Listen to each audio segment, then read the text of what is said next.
Bom dia, Campo Grande, bom dia aos nossos leitores e telespectadores do site Conteúdo MS. Bom dia, Mato Grosso do Sul. Hoje, mais uma vez, estamos aqui com o nosso Procurador de Justiça, Dr. Alexandre Raslan. Bom dia, doutor. Bom dia. Nós trouxemos o Dr. Alexandre Raslan novamente para dar continuidade ao assunto do sistema penitenciário. Na entrevista anterior, ele nos explicou aqui com relação aos tipos de pena, não foi isso, doutor? Exatamente. Semiaberto, aberto e fechado. Hoje nós vamos falar aqui e saber um pouco mais como é que funciona a vida desse preso. O preso que é do regime fechado, do sistema aberto e do semiaberto. O que é a rotina de um preso desse? Doutor Alexandre, o senhor poderia nos explicar como funciona a título de conhecimentos e trabalhos e saúde a vida de um preso no sistema aberto, por exemplo? É importante dizer, para começar, que em linhas gerais, o sistema penitenciário trabalha com 3 modos de cumprimento de pena, de privação de liberdade: o sistema fechado, o sistema semiaberto e o sistema aberto. A legislação brasileira, a própria Constituição, dá um toque de progressividade no cumprimento da pena. Então ele pode começar a cumprir a pena no regime fechado, e ele, depois de um tempo, se ele tiver merecimento, comportamento carcerário, ele pode progredir para o regime semiaberto e depois, continuando com esse comportamento bom, ele pode ir para o regime aberto. Isso nós estamos falando numa realidade de Mato Grosso do Sul, com algumas regras que são nacionais, né? Isso em linhas gerais, teoricamente, funciona assim no Brasil todo. Há peculiaridades locais e regionais que às vezes tornam essa progressividade um pouco mais frouxa, ou seja, há lugares onde não há regime semiaberto, por exemplo, né? Então, assim, a vida do preso nesses 3 regimes é uma vida baseada em regras de cumprimento obrigatório por ele, sob pena dele cometer uma infração disciplinar e voltar para o regime anterior. Então, muito embora o regime seja progressivo, há a possibilidade de, havendo o cometimento de alguma infração, fuga ou cometimento de outro crime, por exemplo, ele pode retornar do regime aberto diretamente para o regime fechado. Ou seja, o comportamento dele é que vai definir se ele vai ter mais condições de ter um sistema menos pesado em cima dele de cumprimento, ou se ele consegue, ou se ele retorna a cumprir uma pena mais grave. Essa progressão de regime de pena está baseada em 2 aspectos, né? O tempo de pena a cumprir e aquele tempo de pena que ele já cumpriu e o merecimento dele, o comportamento dele nesse período. Doutor, e o que é que os presos hoje, aqui no estado do Mato Grosso do Sul, o que é que eles fazem dentro do sistema penitenciário? Como é a rotina deles? Porque a população imagina assim, que eles ficam ali com um tempo muito ocioso. Isso procede? Olha, no geral, é uma realidade nacional. Nós aqui no estado temos uma realidade um pouco melhor do que a média, na minha percepção. A realidade nacional indica que existe uma ociosidade muito grande no regime fechado, onde os presos não saem das penitenciárias. Esse preso, o que ele faz o dia todo dentro da penitenciária? Eu vou dizer para você o que ele deveria fazer. Então, se ele não faz isso que ele deveria fazer, que ele poderia fazer, há um descompasso aí. Então, o preso no regime fechado, ele deveria ter possibilidade de trabalhar dentro do próprio presídio, em atividades industriais, por exemplo, em atividades... Isso é proporcionado pelo Estado? Isso tem que ser permitido pelo Estado. O interessante... O nosso Estado permite? Eu acho que sim. Eu acho que não há por que não permitir. O que eu só digo é o seguinte: o preso tem que ter a possibilidade de trabalhar. Essa possibilidade é concretizada quando o poder público e a iniciativa privada acabam equalizando os interesses e trazendo o parque industrial ou o parque de manufatura para dentro do sistema prisional, para dentro do presídio. Então eu visitei alguns estabelecimentos penais em Santa Catarina e pude ver que há fábricas conhecidas no comércio nacional em que uma parte da produção é realizada dentro do presídio pelos próprios presos. Os presos são remunerados por isso, recebem uma diminuição na pena a cada dia trabalhado. E esse trabalho, ele é opcional? O preso escolhe se quer ou não fazer? Ele ou escolhe, é determinado? Ele escolhe, mas a vantagem é muito grande. Né? E mesmo nesses locais, às vezes em que eu fui conhecer, não há trabalho para todos que querem. Isso está sendo aplicado aqui, doutor? Olha, existe uma experiência muito interessante aqui que merece assim, todo o apoio que vem dando certo, que é o emprego da mão de obra dos detentos na reforma de escolas, na reforma de delegacias. Limpeza, manutenção também da cidade, né? Isso eu falo, alguns detentos trabalham na manutenção das vias do Parque dos Poderes. Essa é uma experiência sensacional que existe há muitos anos em Campo Grande e vem demonstrando que é possível sim para o detento, aquele que praticou um crime, durante o cumprimento da sua pena, exercer uma atividade produtiva que vai fazer benefícios para a sociedade e vai trazer benefícios para ele também. Essa possibilidade... Em vários sentidos, né? Não, o trabalho ele é absolutamente necessário. O trabalho é terapêutico. Né? Então eu acredito que se houvesse um ambiente melhor em que o setor público e o setor privado conseguissem, de forma vantajosa para todos, sobretudo para os presos, que essa mão de obra ociosa pudesse ser qualificada, pudesse realizar o trabalho, tanto no sistema fechado, quanto no sistema semiaberto, quanto no sistema aberto, isso traria enormes benefícios para o sistema prisional. Cursos de qualificação eles têm? É possível que isso seja feito também. Mas não é feito ainda aqui. Olha, a certeza que eu tenho é essa que eu acabei de dizer aqui, com relação ao emprego da mão de obra desses presos nas reformas, na construção de escolas. É uma forma de também qualificar o preso, para que quando ele saia ele tenha conhecimento suficiente para se encaixar no mercado de trabalho. Agora, é perfeitamente possível e desejável que o preso tenha acesso à educação. Alguns podem não ser alfabetizados, outros podem ter... Essa era outra pergunta que eu ia te fazer. Com relação à educação, eles têm essa parte de estudos dentro da... A lei determina que eles tenham acesso a estudo. Nem todos os estabelecimentos prisionais têm essa condição. E como é que funciona, doutor? Os professores vão até o presídio, eles saem para estudar? Como que funciona isso? Eu acho que é mais viável que as aulas sejam dadas dentro da unidade prisional. Como, por exemplo, também a eventual orientação religiosa, né? Onde os pastores, os padres e outros religiosos, leigos ou não, comparecem lá para levar um pouco de espiritualidade e de conforto para aqueles que estão lá dentro. Então a educação poderia funcionar do mesmo jeito. Né? Mas isso não funciona hoje? Funciona de forma precária no país todo. Não há uma realidade... Incentivo em cima disso. E não há uma realidade ideal. Não há um local no país onde essa legislação seja cumprida satisfatoriamente.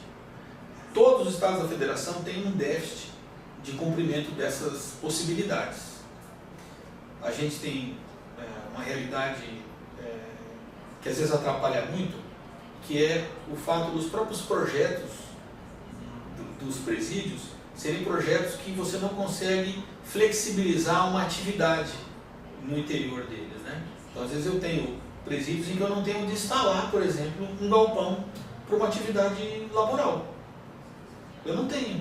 E aí inviabiliza a instalação de uma unidade industrial ali, uma manufatura, alguma coisa.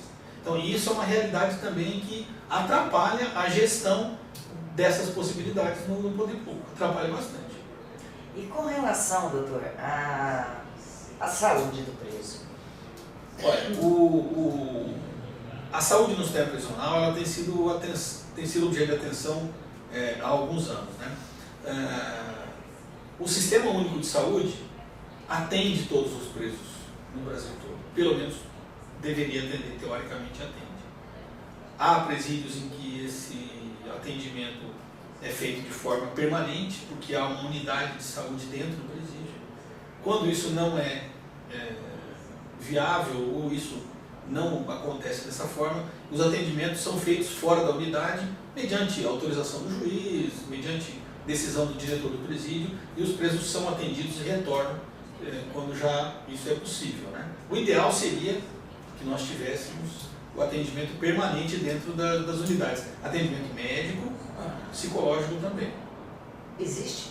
O atendimento psicológico seria muito interessante, porque esse atendimento psicológico ele poderia servir como um subsídio para que o juiz decidisse acerca da progressão do regime desse preso. Mas hoje o preso tem esse acompanhamento psicológico, psiquiátrico? Também poderia ter num nível mais adequado. Agora, doutor, o senhor que já viajou aí pelo país e conheceu outras realidades de presídio, o que é que o senhor viu a nível de modelo instalado que funciona muito bem e que poderia ser instalado aqui no nosso estado? Bom, eu tenho duas experiências que eu reputo assim muito marcantes para mim. A primeira delas foi visitar os presídios de Santa Catarina, no Vale do Itajaí, onde eu vi o presídio funcionar de forma muito organizada, muito limpa, com muita tranquilidade interna, muito por conta da realização do trabalho interno na unidade. Então, a maioria dos presos estava disposta a trabalhar e trabalhava. Aqueles que não estavam trabalhando era justamente por falta de vagas naquele serviço industrial. E eu achei muito interessante um fato: não havia consumo de cigarro dentro do presídio. Isso eu achei muito interessante e foi uma regra posta lá. No começo foi muito difícil, segundo o diretor da unidade. Eu não sei se isso continua assim, mas era uma realidade lá. E essa é um fato que parece pequeno, mas relevante, é muito relevante, porque tem a ver também com a qualidade de vida do preso dentro da unidade. Mas com relação a trabalho no sistema prisional, essa unidade em Santa Catarina é uma unidade que deveria ser visitada. Modelo. Eu acho que das que funcionam no Brasil com trabalho interno, eu diria que é uma realidade muito desejável, muito próxima daquilo que a gente gostaria de ter em todo o país. E existe uma outra experiência também, que é uma experiência que só vivenciando a gente consegue acreditar. Em Minas Gerais existem as APACs, que são presídios em que a arquitetura do presídio é diferente. Eu visitei a APAC de Santa Luzia, em Minas Gerais. A comunidade acolhe o presídio. Naquela unidade, por exemplo, não havia um servidor público. Havia ali pessoas da comunidade que administravam o presídio juntamente com os presos. Voluntariamente? Voluntariamente. Alguns remunerados, outros voluntariamente. Então, era um presídio com entre 100 e 200 presos, todos eles com atendimento, orientação religiosa, espiritual, todos eles com possibilidade de trabalhar, inclusive fora da unidade, e todos eles, nas entrevistas e nas conversas que eu tive, todos eles marcando a diferença entre estar ali cumprindo pena e estar num presídio tradicional cumprindo pena. Agora, doutor, uma pergunta. É uma experiência que não serve para acolher todos os presos. Essa APAC é um sistema de cumprimento de pena em que os presos são selecionados para estar lá. É porque existem os de alta periculosidade, né? O mais importante não é nem a periculosidade do preso para estar lá, é o fato dele se comprometer com o regime disciplinar dessa APAC, que é mais rígido que um regime disciplinar de uma unidade fechada. Porque o preso sabe que se ele não se enquadrar naquele regime, ele volta para a unidade tradicional. Então assim, eu encontrei presos lá... se enquadrar nesse regime, dá a ele alguma redução de pena, alguma coisa nesse sentido? Olha, o cumprimento de pena nas APACs gera para ele benefícios diários. Não há superdotação. Eu presenciei eles fazendo refeições lá com prato de vidro, talher de metal, eles fazem a própria comida, as famílias visitam, eles têm possibilidade de ligar para as famílias. Por semana eles têm lá 5, 10 minutos, os telefones são cadastrados, a ligação é feita, eles conversam com as famílias, e isso traz uma tranquilidade para o preso que ajuda ele a passar o tempo de pena lá dentro. Repito, esse tipo de modo de cumprimento de pena, que ele pode se enquadrar em fechado, semiaberto e fechado, aberto, ele não serviria para todos os presos. Somente para aqueles presos que, muito embora tenham pena elevada, demonstrem capacidade, disposição e comprometimento com as regras desse regime. Se submetam a isso. Que se submetam a isso. Eu encontrei presos lá com penas elevadas, que estavam lá e manifestavam o desejo de continuar cumprindo pena lá, porque continuavam com contato com a família, viam os filhos crescerem, tinham possibilidade de ter um cumprimento de pena do ponto de vista de segurança física dele mais tranquilo. Então, cada cela tinha de 6 a 8 presos, uma organização muito grande, limpeza, e nós vimos lá com muita tranquilidade um ambiente muito tranquilo com relação ao cumprimento da pena. Inclusive, esse local, essa APAC Santa Luzia, não tem arquitetura prisional. Existem celas e eles são recolhidos às celas no período da noite. Durante o dia, eles trabalham, têm acesso à educação, e eu acho que é uma experiência muito interessante que pode ser reproduzida no país todo, né? Fica aí a dica então para as nossas autoridades, né? Para os nossos deputados federais, para os nossos senadores,